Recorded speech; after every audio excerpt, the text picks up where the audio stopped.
Coorg is often called the Scotland of India, which is a bit ironic because, well, it's not in Scotland. But I get it. The rolling hills, the misty mornings, and the coffee estates don't disappoint. If you're looking for affordable, beautiful stays here, you're in the right place. Let's start with the Tambdi Surla Homestay. It's serene, peaceful, and almost unreasonably affordable, like under $50 a night affordable. There's this immediate sense of calm when you arrive, thanks to their forest surroundings. You're essentially paying to hear birds chirp 24/7. And yes, I'd go back in a heartbeat. Another resort that's kind to your wallet is the Coorg Jungle Camp. It's about $60 per night and sits near Harangi Lake. The sunsets alone are worth the price tag.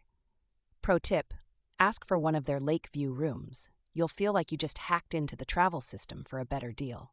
Palm Era Resorts is ideal for larger groups or families looking away from the ordinary. Their tariffs are just over $40, and the rooms feel way more upscale than the price suggests.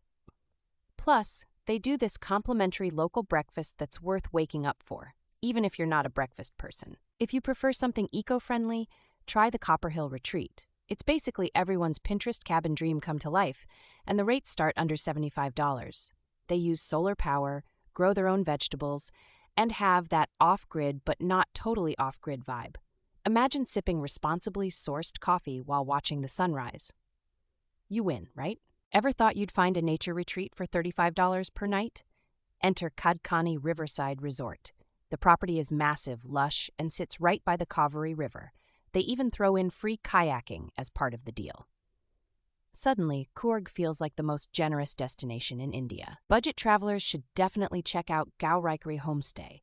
It's not a resort per se, but it's the kind of authentic experience that you just can't buy. Except you can for about $25. The family even hands out homemade Coorg-style meals, worth considering if you hate dining out all the time. Estate stay is exactly what it sounds like. You stay inside a coffee plantation. It costs around $40 a night, which is almost laughable when you realize what you're getting. There's something therapeutic about waking up to green views and the smell of roasting coffee. Zubeda Estate Homestay deserves its own paragraph. It feels like staying at your rich uncle's coffee farm, even if your actual uncle is broke. Rates hover around $55, and the rooms come with wraparound balconies, perfect for catching those Coorg sunsets everyone talks about. If you lean towards something boutique yet affordable, Paddington Resorts Spa starts around $95. It's pricier than the others, but still a steal, given it's more of a luxury glamping spot. The infinity pool overlooking dense jungle is where you'll probably spend most of your time. Finding a wallet-friendly but nice resort in Coorg is surprisingly easy. Misty Woods Resorts, for example, falls just under $50 a night. It's shadowed by the Western Ghats, so there's this constant fog rolling in. Very aesthetic, very Instagram-friendly. And now for something offbeat. Honey Pot Homes. I mean, it sounds sweet, literally. This quirky resort has treehouses starting at $35 a night.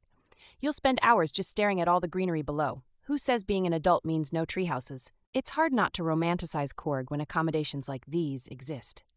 You're paying hostel prices for resort-level views and experiences.